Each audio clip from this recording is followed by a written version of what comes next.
How can you maintain a healthy work-life balance as a freelancer? Coming up.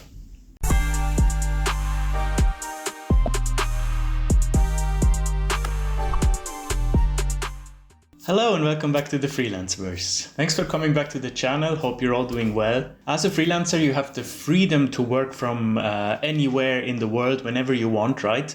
However, with this freedom comes the responsibility of managing your own time and finding the right balance between work and life. Today we will be discussing a tool that helps you to manage this work-life balance called the stress curve. The stress curve is a model that helps you understand how stress affects your performance, affects your life, and it also helps you understand how you can manage workload so you can have a healthy work-life balance. The word stress itself has a very negative connotation, right?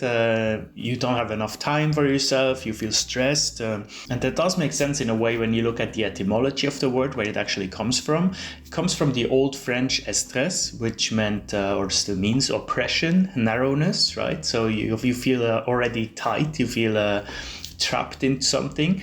It then became distress in Middle English, and then it was shortened to stress. So of course it has a negative connotation because it is a negative word. However, what the stress curve shows us is that there is something called positive stress, right? Stress doesn't always have to be negative, and that is very important, a very important switch in mindset that I had to do myself as well. Positive stress sparks creativity. It makes you feel needed. It makes you feel a purpose in life.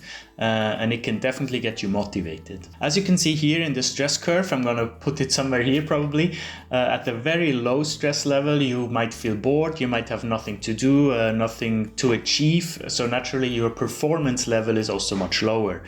Maybe you have been unemployed once for an extended period of time, right? That's always a good example. Because in the beginning you might think to yourself, oh, that's really cool, I have so much time for myself, I can do whatever I want. But then after a while you feel like, okay, this is getting tedious, I have nothing to do, no purpose. So the lack of positive stress can very quickly turn into negative stress. So as you can see in the graph, this light orange part is where we want to be on the way up. This is really where you want to find yourself as a freelancer. It's on the way up of positive stress, close to optimal usage of productivity, close to perfect performance level. That's exactly where you want to find yourself. Now, the danger as a freelancer is that we always see the potential for higher reward, right? Whatever this might be for you, higher status, more money, more earnings, better commitments, etc. And there is really no one that stops you usually, because you are your own boss. So more often than not, we actually work right here in the dark orange area, right on the edge of sliding into red. And as you can see, the red slope is very steep, and it is steep for a reason, because once you enter in this red part, your mind will not be strong enough to climb back up from that, right? It's too steep. Once you enter the red zone, it's too late, and you will slip all the way down, and you need to rest and recover for a long time until you can go all the way down around the curve back to the green part, when you slowly feel like, okay, I need another purpose, I have motivation to work again, to work your way up to orange again. It's a super tedious journey. The journey back to light orange from dark red is much harder than trying to consciously stay in the orange part from the beginning. And these perceived rewards that you might see in the dark orange to red parts, they are probably not worth it if you then consider the lack of rewards that come with having to go back to the beginning, right? So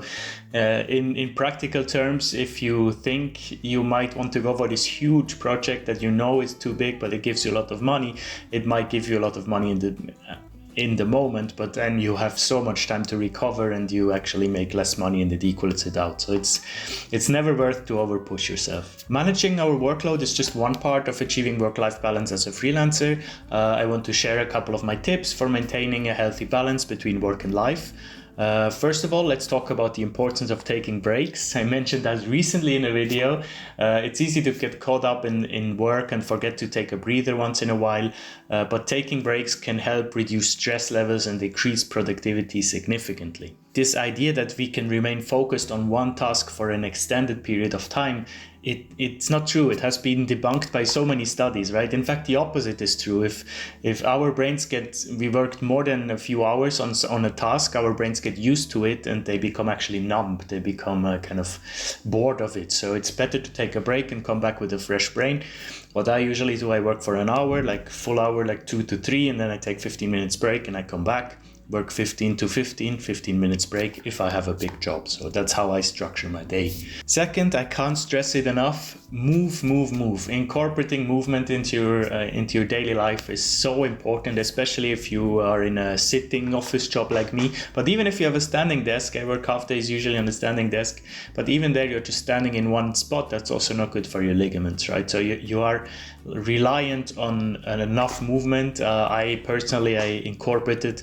Of course, I'm happy that I enjoy moving. I know many people, this is a tedious task in life, but for me, luckily, I could incorporate some form of activity into my daily life, whether it's gym, running, tennis, football, stretching, yoga, whatever works that day in terms of time that I have. But really, sports is my medicine, and I can only recommend it not only to freelancers, but especially to freelancers to have a healthy balance of that. And finally, of course, take time for yourself to do things outside of work that you enjoy, whether it's following a hobby, meeting friends, family, pursuing your interests, or simply just things that you do to relax and recharge, right? If you feel like you are too tired to do these things after work, I completely understand. I agree. I always wanted to, since I moved here, I wanted to participate in this local charity that I go to now, but I always thought I'm way too tired in the evenings after work, after gym, after activity. I can't do that. But then I found projects before work and at lunch, and I can incorporate it that way. So maybe figure out if that works for you. I hope that by using the stress curve model and implementing these tips that I gave you, you can also achieve a healthy work-life balance as a freelancer. Remember to prioritize your well-being, prioritize your physical and mental health to manage your workload so you can avoid burnout, because you don't want to get back from a burnout. That is horrible. So you definitely want to focus on preventing that so you can profit from a long freelancing career. Thank you very much for being here, and I see you next Monday with the next specialized episode, I think. Yeah, stay tuned for that. Bye-bye.